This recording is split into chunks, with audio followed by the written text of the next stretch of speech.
मशहूर विज्ञान कथा लेखक आर्थर सी क्लार्क ने एक बार कहा था, कोई भी तकनीक अगर पर्याप्त रूप से उन्नत हो तो जादू से कम नहीं लगती। और आज हम एक ऐसी ही घटना की तह तक जाने वाले हैं। एक ऐसी कहानी जो किसी साइंस फिक्शन फिल्म जैसी लगती है, पर जिसके तार असल दुनिया की सियासत और ताकत से जुड़े हैं। हम बात कर रहे हैं वेनेजुएला के राष्ट्रपति निकोलस मदुरो को पकड़ने के लिए कथित तौर पर हुए एक अमेरिकी सैन्य ऑपरेशन की। और हमारी ये पूरी पड़ताल कुछ बेहद दिलचस्प स्रोतों पर आधारित है। इसमें सबसे अहम है एक वेनेजुएला के सुरक्षा गार्ड की आंखों देखी कहानी जो एक्स पर साझा की गई थी। और दिलचस्प बात यह है कि इसे अमेरिकी व्हाइट हाउस की प्रेस सचिव ने भी रीट्वीट किया। तो इसके साथ ही हम सैन्य प्रौद्योगिकी के जानकारों की टिप्पणियों का भी विश्लेषण करेंगे। तो आज का मिशन साफ है, ये समझना कि इस ऑपरेशन में ऐसी कौन सी तकनीकें इस्तेमाल हुईं जो भविष्य के युद्ध की एक झलक दिखाती हैं। ये विषय यूपीएससी के नज़रिए से भी बहुत ज़रूरी है। तो चलिए इस पूरी कहानी को परत दर परत समझते हैं। तो कहानी की शुरुआत होती है उस सुरक्षा गार्ड के बयान से। वो उस दिन राष्ट्रपति मादुरो की सुरक्षा में तैनात था। वो बताता है कि ऑपरेशन वाले दिन एक अजीब सी, एक अनहोनी सी खामोशी थी। उसके शब्दों में, अचानक हमारे सभी रेडार सिस्टम बिना किसी वजह के बंद हो गए।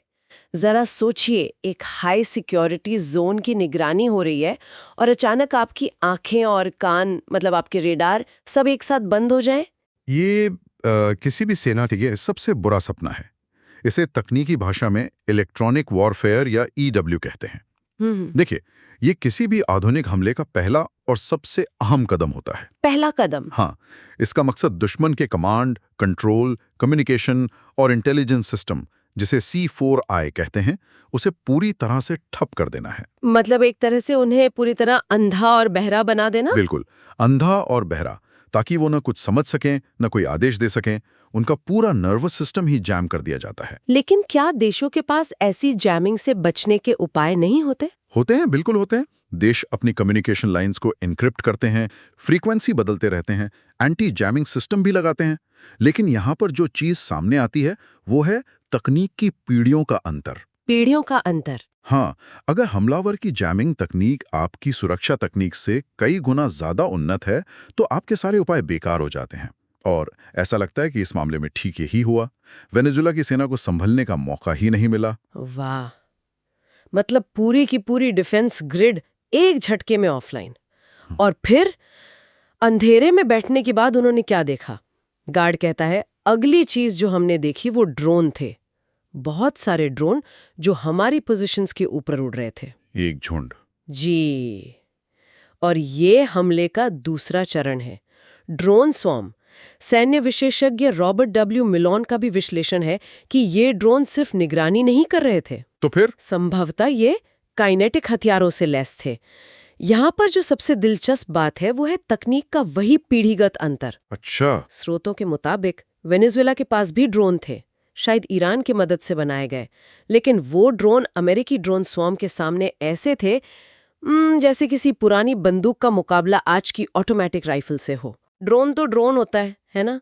इसमें इतना बड़ा अंतर कैसे हो सकता है? नहीं, बिल्कुल नहीं। इसे ऐसे समझिए कि वेनेजुएला का ड्रोन शायद एक अकेला शिकारी पंछी था, लेकिन अमेरिकन ड्रोन स्वॉर्म वो एक साथ काम करने वाले भेड़ियों का झुंड था। ये ड्रोन्स आपस में बात कर सकते हैं, एआई की मदद से खुद फैसले ले सकते हैं, एक साथ मिलकर किसी भी टारगेट को भेज सकते हैं। मतलब अगर आप एक को मार गिराते हैं तो दूसरा उसकी जगह ले लेता है। इस झुंड के सामने वेनेजुएला के पुराने सिस्टम की कोई बिसात ही नहीं थी। उन्होंने सिर्फ आसमान से मौत का एक जाल देखा होगा जिसे वो समझ भी नहीं पाए होंगे। तो पहले रडार को अंधा किया, फिर ड्रोन का झुंड भेज दिया। ये तो वाकई किसी वीडियो गेम जैसा लग रहा है। लेकिन असल सैनिक जमीन पर कब उतरे? और हमले का पैमाना तो और भी चौंकाने वाला है। गार्ड के मुताबिक कुछ हेलीकॉप्टर आए, लेकिन बहुत कम, मुश्किल से 8 हेलीकॉप्टर, और उनसे बहुत कम सैनिक नीचे उतरे, शायद 20 आदमी। सिर्फ 20? ये तो अविश्वसनीय लगता है। सैकड़ों गार्डों के खिलाफ सिर्फ 20 लोग। ये एक बहुत अच्छा सवाल है। उन्हें अब आप सुपर सोल्जर से ज्यादा सुपर इक्विप्ड और सुपर ट्रेंड सैनिक कह सकते हैं। ये आधुनिक स्पेशल ऑप्स फोर्सेस की कार्यप्रणाली को दिखाता है। मतलब? देखिए, आज के विशेष अभियान बलों की ताकत उनकी संख्या में नहीं, बल्कि उनकी तकनीक, ट्रेनिंग और हथियारों में होती है। उनका लक्ष्य बड़ी सेना से आमने सामने लड़ना होता ही नहीं, उनका काम होता है एक सर्जन की तरह, पूरी सटीकता से अपने लक्ष्य को भेदना और मिशन पूरा करके निकल जाना। 20 सैनिक काफी हैं अगर हर सैनिक टेक्नोलॉजी की वजह से 10-20 सैनिकों के बराबर असरदार हो। शायद इसीलिए गार्ड उन सैनिकों के बारे में एक और अजीब बात कहता है। वो कहता है वे सैनिक ऐसे नहीं दिख रहे थे जिनसे हम पहले कभी लड़े हों। और फिर जो हुआ उसे गार्ड एक नरसंहार बताता है।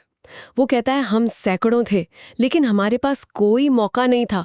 वो इतनी सटीकता और गति से गोलीबारी कर रहे थे, ऐसा लग रहा था कि हर सैनिक प्रति मिनट 300 गोलियां दाग रहा है। हाँ, लेकिन गोलियां भी शायद उस लड़ाई का सबसे डरावना हिस्सा नहीं थी। क्या मतलब जो गार्ड आगे बताता है वो पारंपरिक युद्ध की हमारी समझ को पूरी तरह से बदल देता है। हाँ, यह हिस्सा वाकई में रोंगटे खड़े कर देने वाला है। गार्ड के अनुभव को सुनिए। एक समय पर उन्होंने कुछ लॉन्च किया, मुझे नहीं पता कि इसका वर्णन कैसे करूं। ये एक बहुत तेज ध्वनि तरंग जैसी थी। अचानक मुझे लगा कि मेरा सिर अंदर से फट रहा है। हम सभी की नाक से खून बहने लगा। कुछ लोग खून की उल्टियां कर रहे थे। हम जमीन पर गिर गए, हिलने में असमर्थ। ये सुनना भी भयावह है। ये क्या चीज थी? इसकी बहुत ज्यादा संभावना है कि ये एक डायरेक्टेड एनर्जी वेपन यानी DEW था। जैसे कि रॉबर्ट मेलोन ने भी इशारा किया है, ये हथियार पारंपरिक बम या गोलियों की जगह केंद्रित ऊर्जा का इस्तेमाल करते हैं, जैसे कि बहुत तीव्र ध्वनि तरंगे या माइक्रोवेव या लेजर। और इनका असर कैसा होता है? बहुत भयानक। ये हथियार इमारतों या गाड़ियों को शायद कोई नुकसान ना पहुंचाएं, लेकिन इंसानी शरीर के नर्वस सिस्टम को जाम कर सकते हैं, असहनीय दर्द पैदा कर सकते हैं और सैनिकों को लड़ने के काबिल ही नहीं छोड़ते।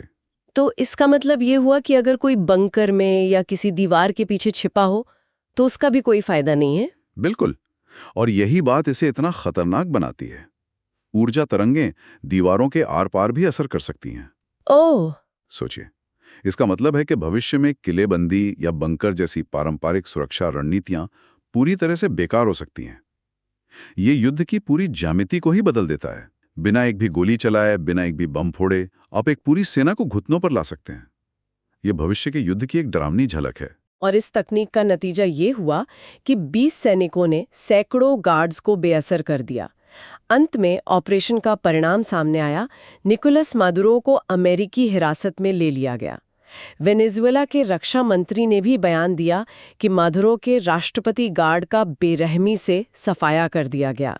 जो आंकड़े सामने आए वो भी इस एक तरफा लड़ाई की गवाही देते हैं। हाँ, कुल मिला के 55 क्यूबाई और वेनेजुएला के सैन्यकर्मी मारे गए। और इन आंकड़ों में एक और पहलू छुपा है ना? जी, वो है मादुरो की सुरक्षा में क्यूबा के वरिष्ठ सैन्य अधिकारियों की मौजूदगी। ये सिर्फ वेनेजुएला का आंतरिक मामला नहीं था, ये क्यूबा और वेनेजुएला के बीच के गहरे सैन्य और राजनीतिक संबंधों को दिखाता है। और ये भी कि मादुरो अपनी सुरक्षा के लिए विदेशी ताकतों पर कितना निर्भर थे। तो उन अधिकारियों का मारा जाना सिर्फ एक सैन्य क्षति नहीं थी? नहीं, वो हवाना में बैठी सरकार के लिए भी एक बहुत बड़ा झटका और एक संदेश था। इस पूरे घटनाक्रम के बाद उस सुरक्षा गार्ड ने जो कहा वो सिर्फ एक बयान नहीं बल्कि एक चेतावनी जैसा लगता है। उसने कहा, मैं हर उस व्यक्ति को चेतावनी भेज रहा हूं जो सोचता है कि वे संयुक्त राज्य अमेरिका से लड़ सकते हैं। उन्हें कोई अंदाजा नहीं है कि वे क्या करने में सक्षम है।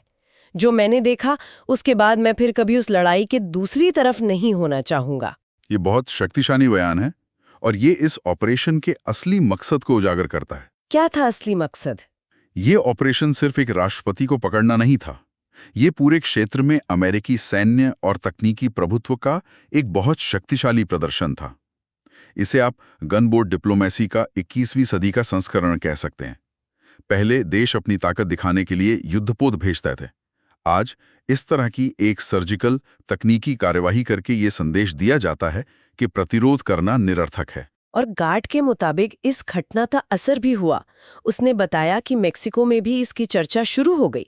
उसके शब्द थे, जो यहाँ हुआ वो बहुत सी चीजें बदलने वाला है, सिर्फ वेनेजुएला में नहीं बल्कि पूरे क्षेत्र में। तो ये सिर्फ एक सैन्य जीत नहीं थी, ये पूरे लैटिन अमेरिका के लिए एक राजनीतिक संदेश था। बिल्कुल, मेक्सिको में इसकी चर्चा होना स्वाभाविक है। वहां के रणनीतिकार सोचते होंगे कि अगर वेनेजुएला के साथ ये हो सकता है तो हमारे साथ क्यों नहीं। ये दूसरे देशों के लिए एक संदेश था कि अमेरिका के पास ऐसी क्षमताएं हैं जिनका मुकाबला पारंपरिक सेनाओं से नहीं किया जा सकता। एक तरह का टेक्नोलॉजिकल शॉक एंड ऑ। तो अगर हम इस पूरी चर्चा को समेटें तो ये भविष्य के युद्ध की एक साफ तस्वीर पेश करती है। पहले इलेक्ट्रॉनिक युद्ध से दुश्मन को अंधा कर दो, फिर ड्रोन स्वॉर्म से उन्हें कमजोर करो, उसके बाद छोटी लेकिन बेहद उन्नत स्पेशल फोर्सेस का सटीक हमला, और अंत में निर्देशित ऊर्जा जैसे हथियारों का इस्तेमाल करके बिना किसी प्रतिरोध के जीत हासिल कर लो। हर कदम पर तकनीक ही असली ताकत है। सही कहा। और यहाँ एक बहुत महत्वपूर्ण सवाल ये उठता है जो हमारे श्रोताओं, खासकर जो यूपीएससी की तैयारी कर रहे हैं, उनके लिए सोचने वाला है। सवाल ये है कि जब युद्ध में प्रौद्योगिकी का पल्ला इतना भारी हो जाए तो क्या पारंपरिक सैन्य ताकत और अंतर्राष्ट्रीय कानून अप्रासंगिक हो जाते हैं? बहुत गहरा सवाल है। जब एक पक्ष के पास ऐसी तकनीक हो जिसका दूसरे पक्ष के पास कोई जवाब ही ना हो, तो क्या युद्ध के नियम भी बदल जाते हैं? और भारत जैसी उभरती शक्तियों को अपनी रक्षा रणनीतियों के लिए इस घटना से क्या सबक लेना चाहिए? इस पर बहुत गंभीरता से सोचने की जरूरत है। तो इस विश्लेषण पर आपकी क्या राय है? क्या तकनीक और युद्ध के इस भविष्य के लिए हम तैयार हैं? अपनी कोई भी जिज्ञासा या विचार नीचे कमेंट्स में हमारे साथ जरूर साझा करें। और इस तरह के और भी सामयिक और महत्वपूर्ण विषयों पर गहन विश्लेषण के लिए हमें लाइक और सब्सक्राइब करना न भूलें।